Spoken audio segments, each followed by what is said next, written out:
Opa! Tranquilo aí? Tudo bem, gente?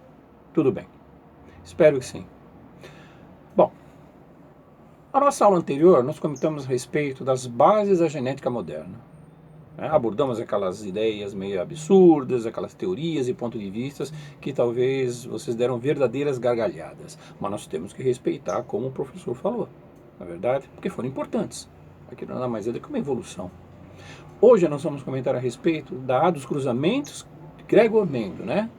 Os cruzamentos iniciais de Mendel envolvendo o fenótipo, tá? E depois mais para frente, a partir do século XX, em genótipo, certo? Gregor Johann Mendel tomava conta de um mosteiro na cidade de Brunn, hoje atual República Tcheca, né? E o nosso querido Gregor Mendel, além de padre que ele era, né, ele também era voltado à ciência. Né? Ele era um educador, era um professor. Né? Mas realizando suas atividades religiosas que ele fazia juntamente com aquilo que ele gostava de fazer. Né? Aquele hobby que ele tinha, que ele gostava, que era mexer com plantas, mexer com terra e tudo mais. Ele tinha um conhecimento a respeito disso. Tá? Mas vamos conversar a respeito então dos métodos de trabalho, o material utilizado pelo nosso querido padre Gregor Mendel. Gente, 7 anos observando ervilhas, anotando resultados, sonhando com elas, comendo as ervilhas, cheirando as ervilhas, tá? Mexendo nas ervilhas e trabalhando com as ervilhas. Tá? O Mendel começou a fazer seus trabalhos, pessoal, por volta mais ou menos de 1857, e aí foi fazendo todos os seus experimentos e concluiu mais ou menos por volta de 1865. Tá? 7 anos de trabalho. Mas qual seria, pessoal, o material que o padre Gregor Mendel escolheu para trabalhar? Ele podia trabalhar, obviamente, com outras plantas. E por que ele escolheu plantas? Porque era mais fácil, era mais prático, resultados rápidos. Por que ele escolheu as ervilhas? Tá? Ervilhas, nome biológico, Pisum sativum, tá? Né? Ou Lathyrus sp. Né? Popularmente chamada de ervilhas de cheiro, orelha de padre, né? Ou ervilhas de Mendel. E ele escolheu as ervilhas por causa do quê? Fácil cultivo, né? Fácil manejo, desenvolvimento rápido da semente e germinação, apresentava um monte de características que ele trabalhava, né? No caso, tipo de semente, né? Cor da semente, altura do pé, posição da flor e tudo mais. Mas a principal característica que o nosso querido padre Gregor Mendel utilizou para escolher essas ervilhas foi a presença da flor. A presença da flor. Isso é importantíssimo, porque ele sabia como ocorria e como acontecia o fenômeno da polinização. Mas vamos com calma. O padre Gregor Mendel, ele era muito organizado, era metódico. Organizado e metódico por etapas.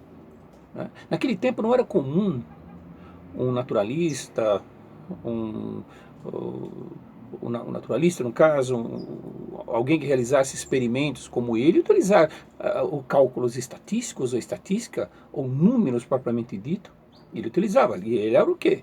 Ele era organizado. E como disse, ele era metódico. Né? Então o padre Gregor Mendel, o que ele fez? Ele escolheu um caráter, tá, para utilizar no seu primeiro cruzamento modelo. E qual foi o caráter que ele escolheu? Altura do pé? Não. Posição da flor? Não. Tá certo? Né? Tipo de semente liso ou rugosa? Não. Ele escolheu a cor, que era mais fácil para ele em termos de fenótipo. Então, nosso querido padre Gregor Mendel, corintiano que era, ele começou a fazer os seus cruzamentos iniciais utilizando o caráter cor das ervilhas. Etapas que ele adotou: P1, F1, P2, F2 e PF. Proporção de fenótipo. Ele utilizava o fenótipo. O padre Gregor Mendel não sabia que era genes alelos, cromossomos homólogos. Ele não sabia o que era gene, DNA e essas coisas. Então ele trabalhava com observação, com o fenótipo das plantas, com as flores. Então o nosso Mendel, utilizando o caráter cor, desculpe, caráter cor, ele começou a realizar seus cruzamentos iniciais. Geração parental, indivíduos puros, amarelas cruzando com verdes. Tá? Como é que ele sabia que era puro? Porque no pé só dava uma cor de ervilha. Naquele pé só dava amarelo, naquele pé só dava verde, puro e puro. Hoje nós sabemos que são homozigóticos. Tá? Técnica de fecundação. Ele usava a técnica do quê?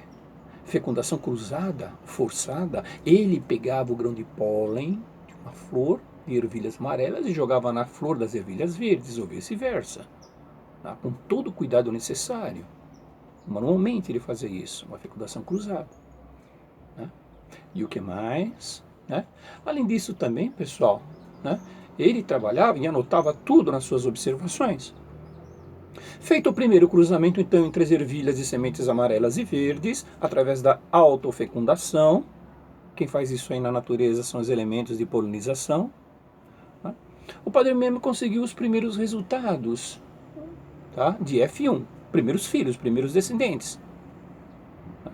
E qual foi, para sua surpresa, depois de um tempinho de observação, 100% de ervilhas o quê? Amarelas. Oh meu Deus, por que só deu ervilhas amarelas? Ele perguntava. Tá?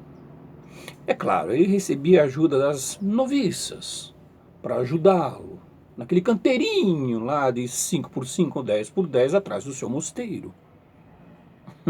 É verdade. Então ele observando aquela geração de filhos, primeira geração de filhos no caso, né? Ele verificou a presença de 100% de ervilhinhas amarelas. Aquilo ficou na cabeça do Gregor Mendel.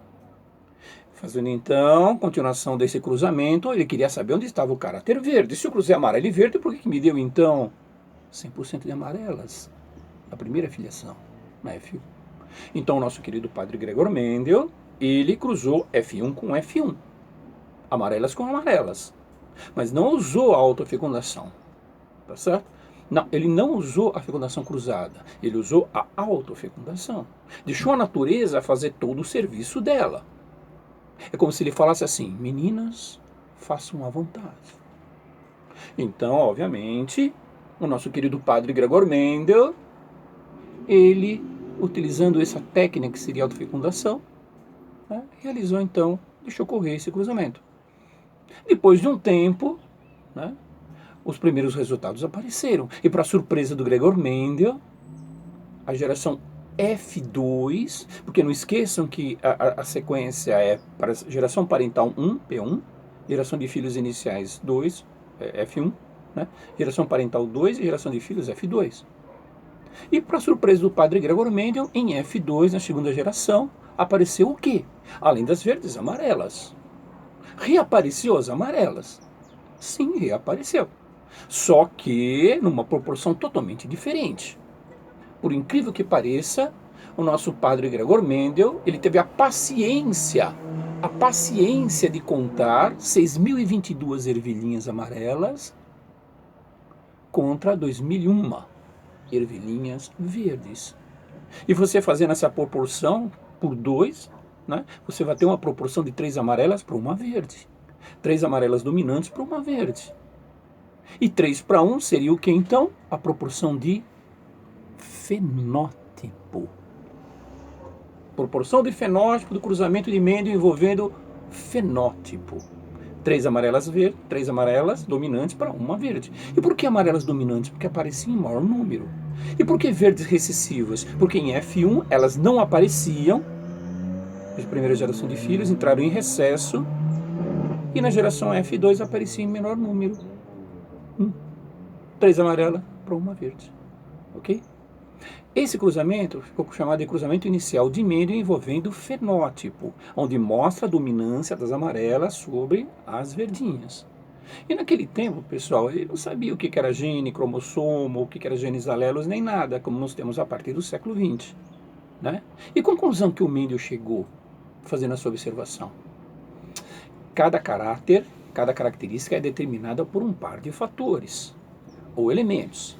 E esses se separam ou segregam-se durante a formação dos gametas, onde após a união dos gametas, esses fatores voltam a se juntar, tá certo? Em pares, tá bom?